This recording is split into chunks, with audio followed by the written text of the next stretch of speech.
국회에서는 김부겸 국무총리 후보자 인사청문회가 진행 중입니다. 이틀간 청문 일정의 첫날인데요. 현장 취재기자 연결해서 자세히 알아보겠습니다. 방현득 기자, 오전 청문회는 모두 마무리됐습니까? 네, 그렇습니다. 오후 청문회는 잠시 후인 2시부터 다시 시작합니다. 오늘 김 후보자는 부동산 관련 부정과 비리를 철저히 바로잡겠다는 모두 발언으로 청문회를 시작했습니다.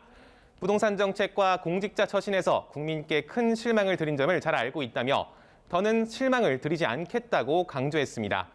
정부의 부동산 가격 안정 기조를 유지하면서 실수요자 주택 마련도 어려움이 없도록 하겠다고 덧붙였습니다. 오전 질의에선 신상 검증이 이어졌습니다. 김 후보자는 자동차세와 과태료를 체납해 차량이 32번 압류됐다는 지적에 대해 부끄럽다며 사과했습니다.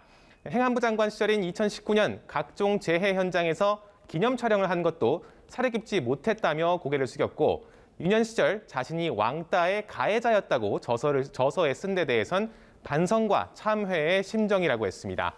여당은 야당의 이런 공사, 정쟁이라고 반박했는데요. 분위기가 격해지면서 여야 간 고성이 오가기도 했습니다.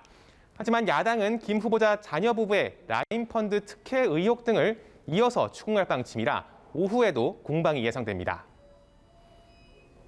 네, 화요일 청문회를 치른 장관 후보자 5명도 살펴보면 문승욱 산업부 장관 후보자는 이미 청문 보고서가 채택돼서 임명이 재가됐고 안경덕 고용부 장관 후보자도 오늘 보고서 채택이 예고됐는데 나머지 3명은 어떻습니까? 네, 그 3명에 대해선 여야 입장차가 큽니다. 야당은 오늘 이 3명에 대해 모두 부적격 판정을 내렸습니다. 보고서 채택에 절대로 응할 수 없으니 자진 사퇴하거나 청와대가 지명을 철회하라는 겁니다.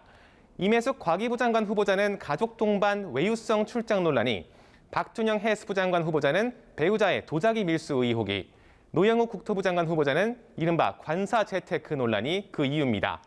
민주당은 기류가 다릅니다. 부적절한 부분도 있지만 장관직 결격 사유까지는 아니라는 겁니다. 민주당은 청문 보고서 채택 시한인 다음 주 월요일까지 야당을 최대한 설득하겠다는 방침이지만 이 조율이 안 되면 민주당이 수적 우위를 바탕으로 청문 보고서를 단독 채택하는 것도 가능합니다. 현재까지 야당 동의 없이 보고서를 채택한 장관급 인사가 29명인데 30번째, 31번째가 나올 수도 있는 겁니다. 다만 재보선 패배로 확인된 민심을 생각하면 야당을 또 패싱하는 게 상당히 부담이라서 여당의 고심은 커지고 있습니다. 네, 민주당과 국민의힘 상황도 살펴보겠습니다. 민주당 송영길 대표가 오늘 봉화마을로 내려갔다고요? 네, 민주당 새 지도부는 봉화마을을 찾았습니다. 고 노무현 전 대통령 묘역을 참배하고 권양숙 여사도 예방했습니다. 현대차 울산 공장도 들러서 차량용 반도체 품귀 현상을 직접 챙길 예정입니다. 국민의힘은 전당대회 준비위원회를 꾸려서 첫 회의를 잠시 후 엽니다. 이르면 6월 첫째 주, 늦어도 둘째 주에 개최하는 게 목표입니다. 오늘은 3선 윤영석 의원도 공식 출마 선언을 했습니다. 주호영 전 원내대표가 다음 주 출마 선언하고 나경원 전 의원도 출마를 저울질 중이어서 야당의 당권 레이스는 곧 본격화할 전망입니다. 지금까지 국회였습니다.